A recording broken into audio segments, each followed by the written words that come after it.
Hey everybody, welcome to Pixel Tales, a place where long ago stories and modern games join together to live in the background of your day. For this series, I'll be playing FABLEDOM. It's a very chill, fairy tale themed city builder, and I also will have two Icelandic fairy tales to read, both featuring giants as our villains for this one. And what about our damsels? To find out, let's travel back to a time of nobility and quests. So whether you're working from home, taking on some chores, hanging out, or shutting your eyes for just a minute, grab your armor and mount your steed. It's time for adventure. Once upon a time, long years ago, when giants still lived upon the earth, there dwelt a man and his wife in a small wooden hut, sheltered from the rough winter winds by the tall mountains and rocks that surrounded it.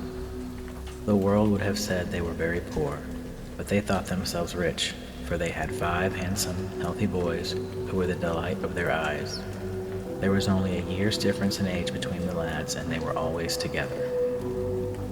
One day, the old couple went to cut grass on a slope some distance off, leaving the boys alone at home. It was a bright, warm morning, and, tired of playing indoors, the children went out into the little garden, and soon their merry shouts were heard echoing from the hills. Presently, up the path towards them came an old woman, feeble and lame. "May an old woman beg for a draught of water?" she said in a weak voice. Stopping their games at once, the eldest boy ran to the well, while the others made her sit down by the door and rest. In a moment, he was back with a pitcher of cool, sparkling water. "There, Granny," he said, "that will refresh you." I let the bucket run down ever so far to make the water nice and cold. The old dame thanked him heartily, and having quenched her thirst, asked what their names were. The boys laughed merrily. "We have no names," they said.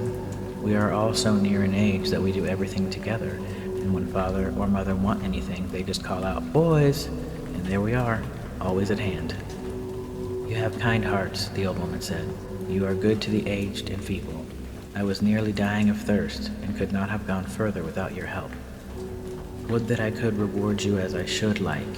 Alas, I have not the power. But one thing I can do for you. You shall no longer be nameless. I am going to bestow a name on each. You, my young cupbearer," turning to the eldest boy, "shall be called Watchwell. Your brothers, Holdwell, Hitwell, Spywell, and Climbwell. May these names in the future bring you good fortune as a reward for your kindness to a poor old woman." He bade them goodbye, reminded them once more of their names, told them to act up to them, and turned away down the path. In the evening, when their parents returned, the boys related what had occurred, and repeated the strange names they'd been given. The old people were much astonished, and asked where the stranger had come from, and all the particulars about her. But the boys could only tell what had happened. The whole thing would soon have been forgotten, had it not been for the names. They did not forget, and, strange to say, the more they were used, the more the owner of each name seemed to develop the special quality that his name denoted. Watchwell, in addition, constituting himself the general guardian of the 5. Was there a burden to carry? Holdwell's strong arms were ready. Did the parents require sticks for the winter? Hitwell could cut a pile up in the dark pine woods on the mountains. That gladdened their hearts. Not a bird or a rabbit could escape the keen eyes of Spywell, and, by constant practice, little Climbwell could scale the steepest cliffs along the fjord. Years rolled on. The bright boys had grown up into tall, handsome young men, and all this time they had never crossed the high rocky hills that walled in their valley, never seen the great world that lay outside. But now that they were men, a great wish was rising in their hearts to go forth from the old home and play their part among other men. The old people gave them their blessing, and bade them continue to stand by one another as they had ever done, for if they only did that, there was nothing they could not achieve. And so the young men departed, following the steep track over the high mountains at first, and then gradually leaving the hill country behind them as they ever went onwards. Sometimes they rested at a farmhouse, sometimes in a village, but nowhere did they find any permanent work. Many a farmer would gladly have engaged Watchwell and Spywell to guard his flocks, but he had no employment for Holwell and Climwell, and when the two last could have joined the village lads in fishing or seabird hunting, there was, again, no post for the other three. Still they would not be discouraged. They had stout hearts and strong limbs, and the good fortune they sought must be found elsewhere. So on they went, climbing high mountains and fording swift rivers, till at last they entered an interminable dark pine wood with a tangled undergrowth of brambles and tall ferns. Hitwell cleared a path before them, and at length they emerged on a vast plain. The sun was setting and pouring a flood of crimson, gold, and purple over the scene before them. The rays lit up the tall spires and high gray walls of a large city, and turned the broad, flowing river that encircled them into molten gold. The brothers stood still, entranced. "It must be the city of the king," cried Watchwell at length. "Yes," said Spywell. "Look, there is a royal flag flying on the tower of the palace." They soon traversed the plain, and as darkness began to fall, they arrived at a great drawbridge over the river, and were directed to the palace by the warder. The king received them, and listened to their request for employment in his service. The brothers were such fine, handsome fellows that he was much taken with them as they stood before him. They were very tall and had bright blue eyes and fair curling hair. He told them that he could give employment to all five if they would remain throughout the winter at his court and watch and guard his daughters at the coming Christmas Eve.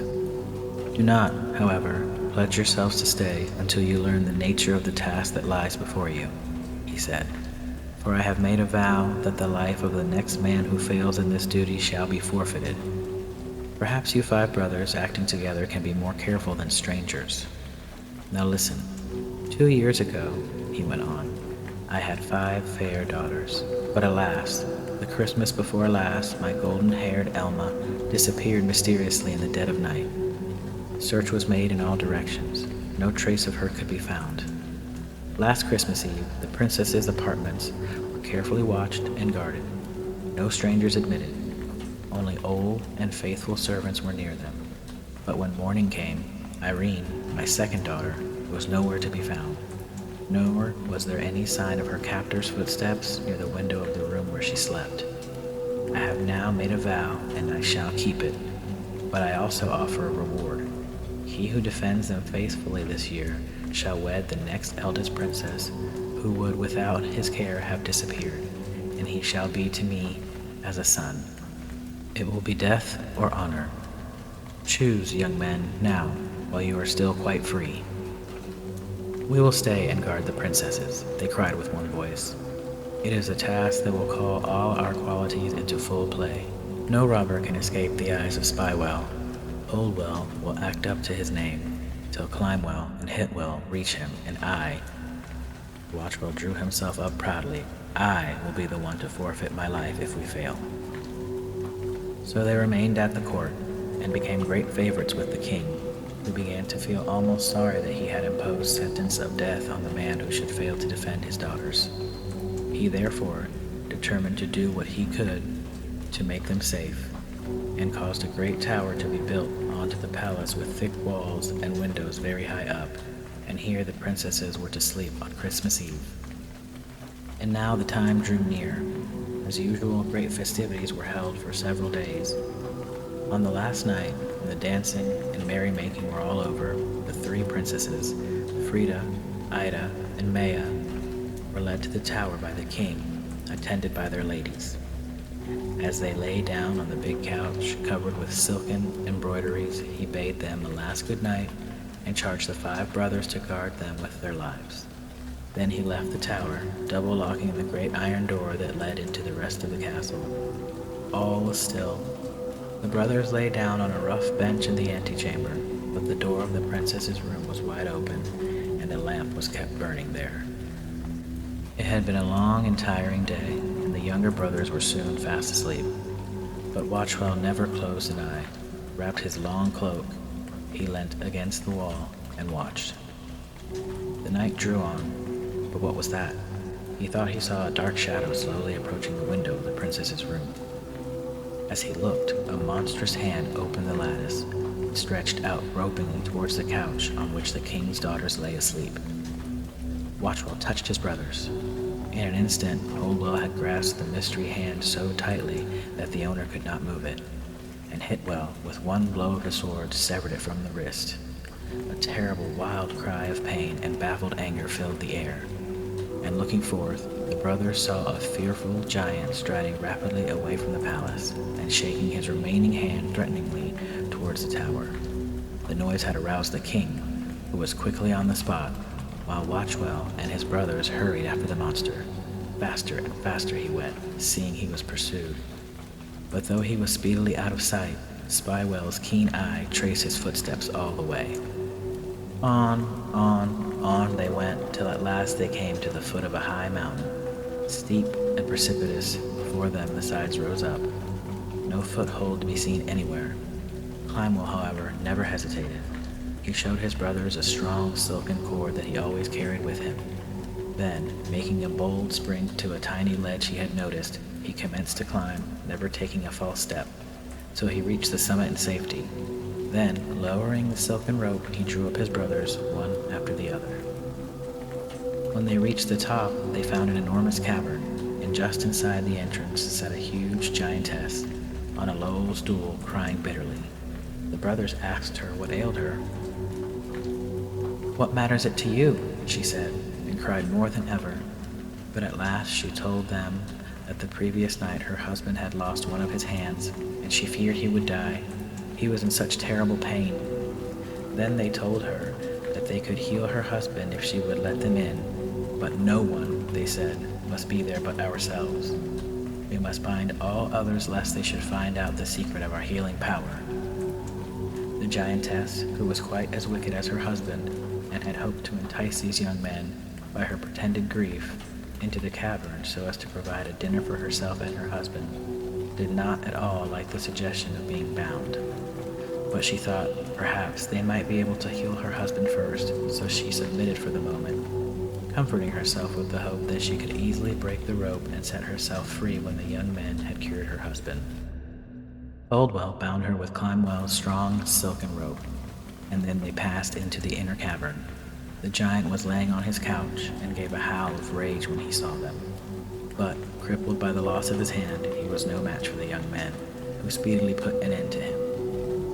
Then they also killed the wicked giantess, who had quite a heap of human bones inside her, and proceeded to explore the inner cavern. They thought it might perhaps contain some hidden treasure, but nothing was to be found, and they were on the point of leaving when Spywell descried a small door cunningly let into the rock. Speedily breaking it open, a subterranean passage was seen, leading to another cavern, and there they discovered the two lost princesses.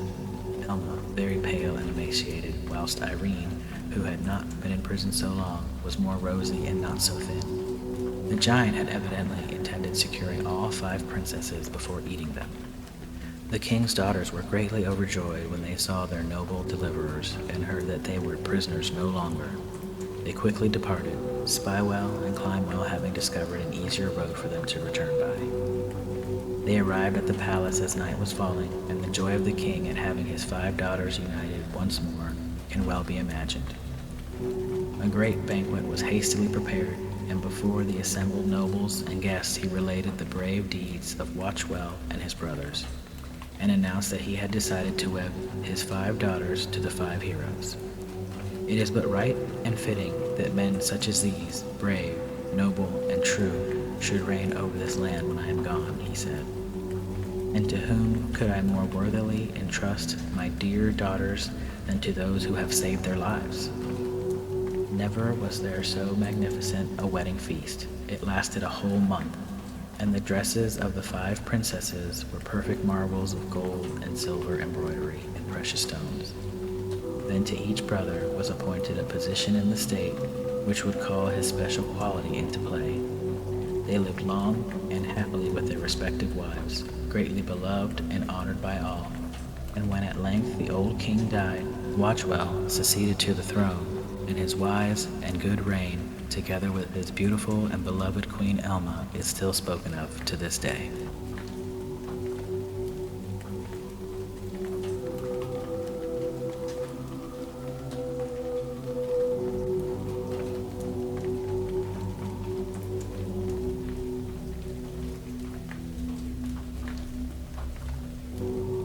Once upon a time, there lived a king and queen who were greatly beloved by all their people. They had only one son named Sigurd, who, even as a boy, was distinguished for all his marvelous skill and dexterity in all manly sports and pastimes, whilst his strength was only equaled by his wisdom and his handsome person. Years pass on. Sigurd has become a man, when one day the king called him to him. "My son," he said, "it is now time for you to choose a fitting bride. I am getting old, and cannot expect to live much longer. You must take my place in a few years, and must try to gain men's respect and esteem by showing yourself capable of winning a princess worthy to share your throne. Visit the country of Hardrada, my friend. His daughter is indeed, I hear, a marvel of beauty and goodness." Sigurd at once prepared to start on his journey.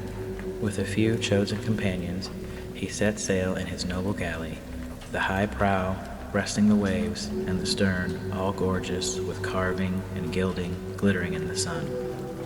After sailing for some days over the tossing waters, the vessel at length reached Hardrada's country.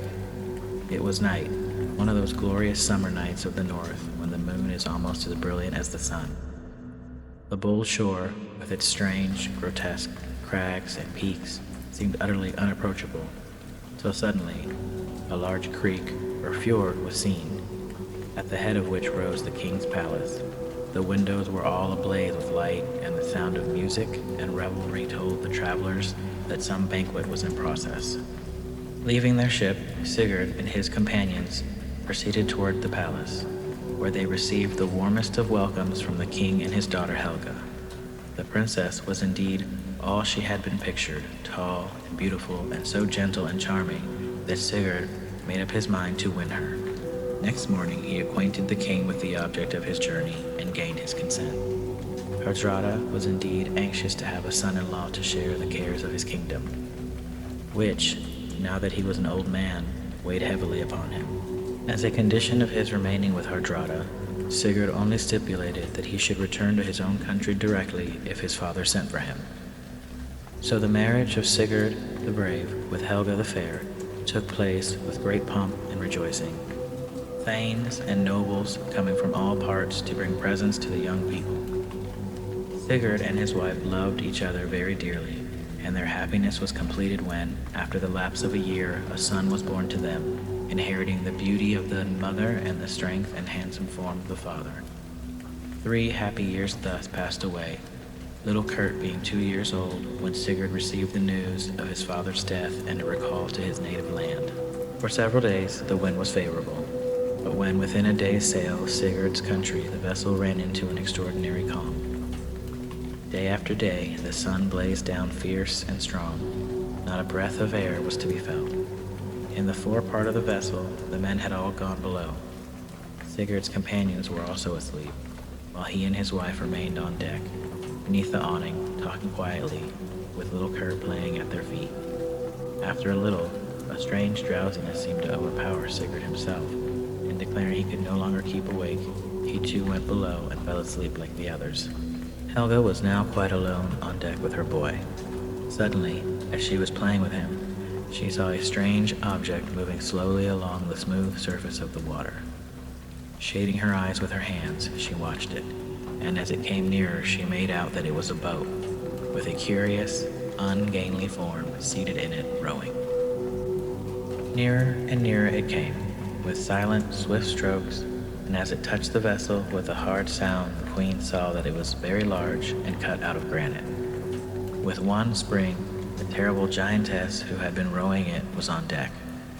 Like one in a dream, the queen could neither move nor utter a sound to arouse the king or the ship's crew.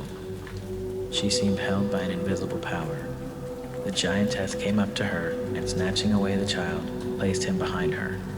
Then she proceeded to take off all the queen's beautiful embroidered robes, leaving her only a single linen garment. And as she herself put on Helga's clothes, she gradually assumed her shape and likeness.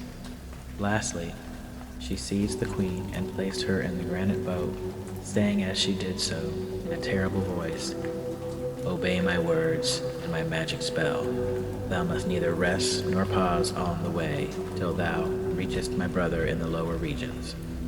The poor queen, half fainting and utterly powerless, sat still and silent in the boat like a statue. With a strong push, the giantess sent the boat from the vessel's side, and it was speedily lost to sight. Then little Kurt began to cry. In vain the giantess tried to soothe him. The more she attempted it, the worse he became, till at length, losing all patience, she snatched him up and carried him down to the king. Waking him roughly, she upbraided him loudly for leaving her alone on the deck with the child. "It was most careless and negligent of you," she went on. "Someone ought to have been left on guard while you were asleep. No one can tell what may have happened when one is thus left alone. As it is, I found it impossible to quiet the child.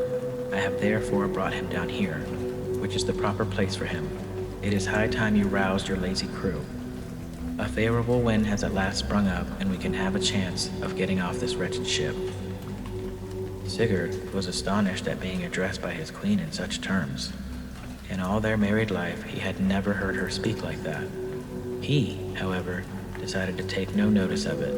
She must be overtired with the heat, he thought, and answering her very gently, he endeavored to quiet the child. The little fellow, however, sobbed and cried as much as ever. By the time the crew were aroused, the sails hoisted, and the wind freshening splendidly, they reached the land the following day. Here, the whole country was still in mourning for the late king. But the people rejoiced greatly when it became known that Sigurd had returned safely. He was crowned amid universal acclamations and at once took the reins of government into his hands. But ever since the strange calm at sea, the king's little son had never ceased crying and sobbing, especially in the presence of his supposed mother, while before that time he had been a remarkably happy and affectionate child. The king, therefore, chose a nurse for him from among the people at his court, and when he was with her, the little fellow seemed to be once more the bright and happy child he had been. The king could not, however, understand the change that had come over the queen ever since their journey. She, who formerly had always been so good and gentle, was now obstinate, cross, and untruthful, and ere long others began to notice the disagreeable, quarrelsome nature of the king's wife. Now, there were at the court 2 young men who were so devoted to playing chess that they would sit for hours over their game, instead of joining in the outdoor sports of the young courtiers. As they were the king's cousins, their room was in the palace, and it happened to be next to that of the queen. She had been particularly rude and disagreeable to them ever since she came, and they would have been glad to revenge themselves upon her in any way. One day, hearing her moving about and talking angrily, they looked through a slit in the door and distinctly heard her say, "When I yawn slightly, I grow small and dainty like a young maiden. When I give a bigger yawn, I grow into a half-giantess. But when I stretch out my arms and yawn with all my might, I return to my original size and become a mighty giantess." And as she said these words, she stretched herself, yawned frightfully, as if her jaws would break, and suddenly grew into a monstrous and terrible giantess. Then, stamping her feet, the floor opened, and up came a 3-headed giant, bearing a huge trough of raw meat, greeting the queen as his sister.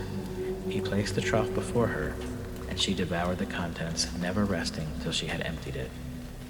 The 2 young courtiers watched this strange scene, though they could not hear all that the giantess and her brother had said to one another. They were horrified to see how greedily she devoured the raw meat, and amazed at the quantity she ate, for at the king's table she only picked daintily at the dishes. As soon as she had emptied the trough, the 3-headed giant disappeared in the same manner as he had come, and the queen, giving a slight yawn, at once assumed her human figure again.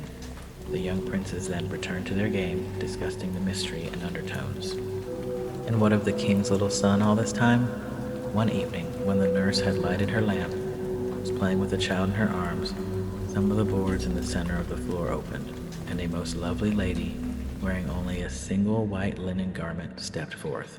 Her waist was encircled by a heavy iron ring to which was attached a chain, which descended right down through the hole in the floor. With a soft little cry, she ran up to the nurse, took the little boy in her arms, kissed him and fondled him, and after lavishing no end of caresses on him, gently placed him back in her nurse's arms and disappeared in the same way as she had come, the floor closing over her again. All this time she never spoke a single word. The nurse was greatly amazed at the incident, but, startled though she was, she did not say a word to anyone. The next evening the same thing occurred. The white-robed lady came up through the floor, took the child, kissed and caressed him lovingly, and then replaced him in his nurse's arms. But this time, when she was prepped to descend, she murmured in sorrowful tones, "Twice this happiness has been permitted, once more, and this will be all over." Then she disappeared, and the floor closed over her as before. The nurse became greatly alarmed when she heard the white lady say those words. She feared that some danger must threaten the child, and yet she had been much taken with the stranger, who had caressed the boy as if he were her own. She therefore thought it best to speak to the king, tell him what had happened, and beg him to be present at the time when the white-robed lady was wont to appear. The king listened attentively to the woman's story, and suspecting foul play, promised he would be there. The following evening, therefore, found him betimes in the nursery, seated in a chair, with his sword drawn, close to the spot where the stranger had always appeared. He had not long to wait. With a faint, grating noise, the boards opened, and forth stepped the beautiful white-robed figure, with the iron ring around her waist and the long, trailing chain. In an instant, Sigurd recognized in her his own beloved wife, Helga, and as quick as lightning he seized her in his arms, and with one stroke of his sword cut the chain that fastened her. Immediately the most terrible groans and rumblings issued from the earth. The whole castle rocked and trembled, and everyone thought that an earthquake was taking place. But in a short time the earthly sounds ceased without any damage having been done. Then Helga related to her dear lord all that had befallen her, how the wicked giantess had come to the ship in her granite boat when they were all asleep, and with her magic power had taken away all her clothes and put them on herself. When she had placed me in the granite boat, it floated on by itself until the ship was quite out of sight, she continued. And then I perceived we were going towards a large, dark object, which, as we came near to land, I saw was a huge, three-headed giant. He wanted me to marry him, but I steadfastly refused to be his wife, whereupon he chained me up in a big, lonely cave, telling me I should never be free unless I consented. Every second day he came, repeating the same request and the same threats. Then, as time went on and I saw no hope of help, I began to think of how I could escape his hands. At last I told him that I would be his wife if he would allow me to visit my son on earth for 3 days running. At first he would not consent, but when I persisted he gave in, but I had to promise that I would not say who I was. He then placed his iron ring around my waist, to which he attached a chain, the other end being fastened to himself. I hoped that perhaps one evening you might be there when I came to see our little Kurt. How sadly my heart failed me when the second evening passed without my seeing you. But my prayers never ceased, and now my reward has come. The terrible groans when you cut the chain must have been the giant. He would fall when the strain was suddenly taken off the chain, for he lives right under the castle. He probably broke his neck when he fell, and the terrible shock must have been his death throes. Now the king saw clearly why he could not reconcile the behavior of the giantess with that of the gentle Helga, his own dear queen. The hideous impostor, who had now reverted to her original form, was summoned before the state council, and as additional evidence against her, the 2 young princes related what they had heard and seen. She was condemned to be stoned to death, and her body was put in a sack and torn to pieces by wild horses. Then the real queen was invested with all her rightful honors and soon won the hearts of her people. And little Kurt's nurse was not forgotten. She was married to a great nobleman, the king and queen giving her a rich dowry. She and her husband remained to the end of their days the friends of Sigurd and Helga. If you made it this far, thanks for sticking around to find out how the story's ended. Hopefully my monotone drawl and ambient track made for some easy listening while you got to do you. They were super fun to read, and I'm really enjoying Fabledom. And I can't wait to see how our village shapes into a full kingdom. Hopefully we'll see you in the next one.